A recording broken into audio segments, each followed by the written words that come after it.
Hey guys, back with another tutorial here.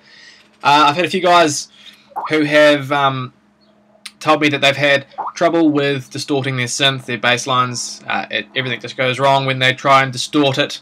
It becomes too powerful, it does crazy things, it struggles to sidechain, all that type of stuff. And they've asked me how I do my sidechaining, so I will show you. You may think it's clever, or you may think it's very simple and pretty useless, but anyway, you can choose to use it if you like. So what I thought I'd do is just show you here just a super, like the most simple bass line you could make. So obviously I just started off with initialize patch there, which you do just by going menu, init preset. Okay, and on part A, okay, there's nothing even down here that's been touched, nothing in here that's been touched. All it is a sine wave. Just so you know, I'm just using middle C, okay, right in the octave, middle C. So I've got a sine wave that's 3 octaves down, volume is there, and you can see I've got a saw wave 2 octaves down. Copy that filter settings there if you want. Again, you can just copy this as it is and just pause the screen. Part B, down there was nothing in the end. And I also had this one here, I had a square wave that was 3 octaves down, and the volume was there, not quite to the top. And this was the filter for part B. You can see on this one here I actually used a high pass filter, so it sort of cleaned out some of the bottom end.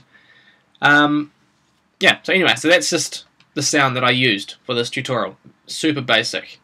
Now if I just... So this is the sound, how it is.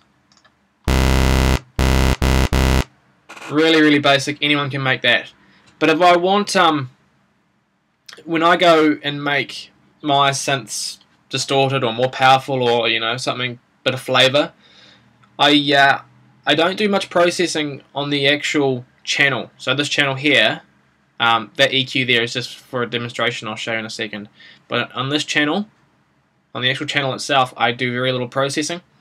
I do all my distortion and most of my processing on a separate bus. Okay, so you can see, so that's just the sound right there. But then what I do is, I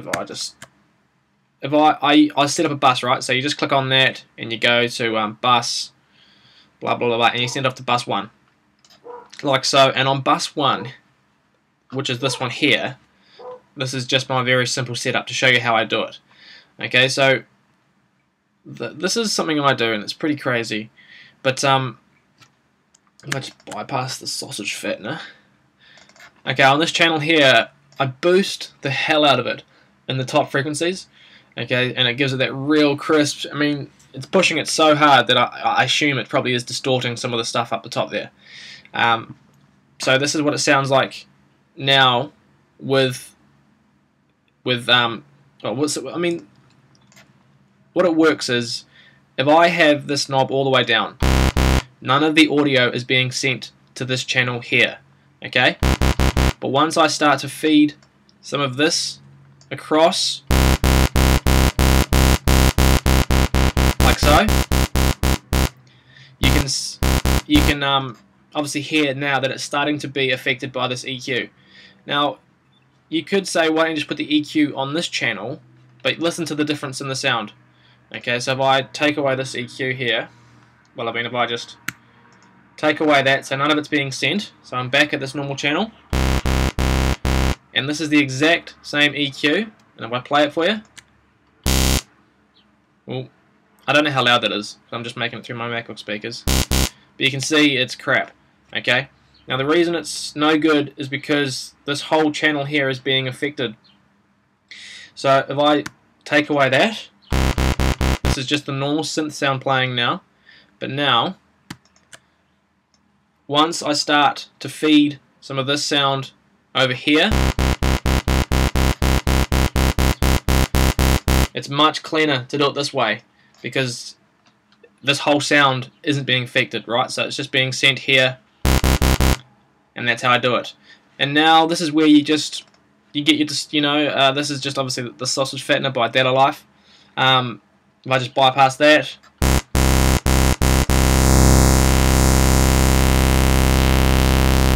you can just do whatever you want. Now then you can, the good thing about this is you can balance. So if you want only a little bit of the distorted sound, you can do it either by turning the bus up and down, or feeding more or less. Okay, now then you can go as crazy as you want. You can start adding whatever other distortions you want. So if you want to add distortion from here, that's fine. You can add it in. Sorry, what am I doing?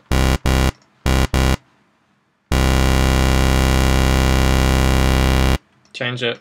Oh, nasty. Okay, you get the idea. I mean, you can add side, whatever other distortion plugins you want. But then the good thing is you maintain the dynamics of the sound, because in this channel here, right, you've still got your main bass sound that you started off with, and you're just sending it off to get some of it processed. I know you can do multi-band distortion and clever ways like that, but this is just the way I do it. So what I've done is also I've made a long sustained sample just playing the middle key on the keyboard, and I've combined these other synths as well.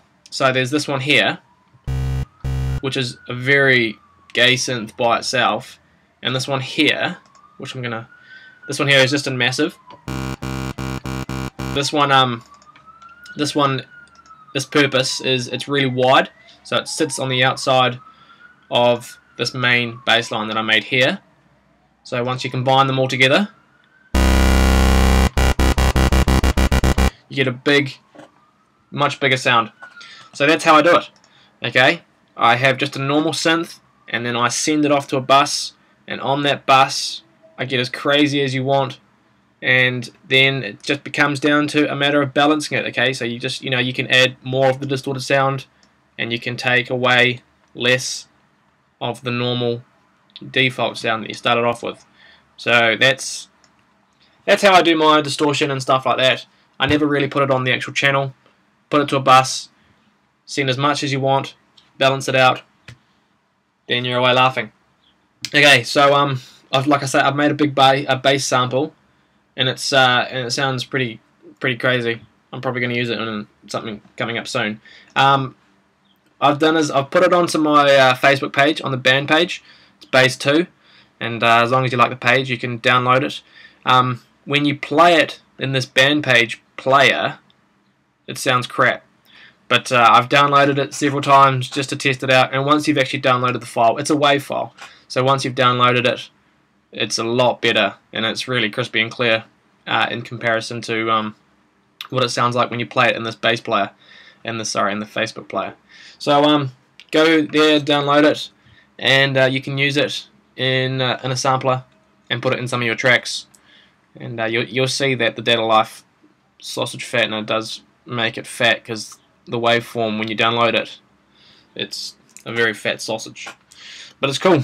So get to it, and I hope this tutorial helps those people out who wanted to know how I do all my bass distortion processing on my synths. Alright guys, stay cool, see you later.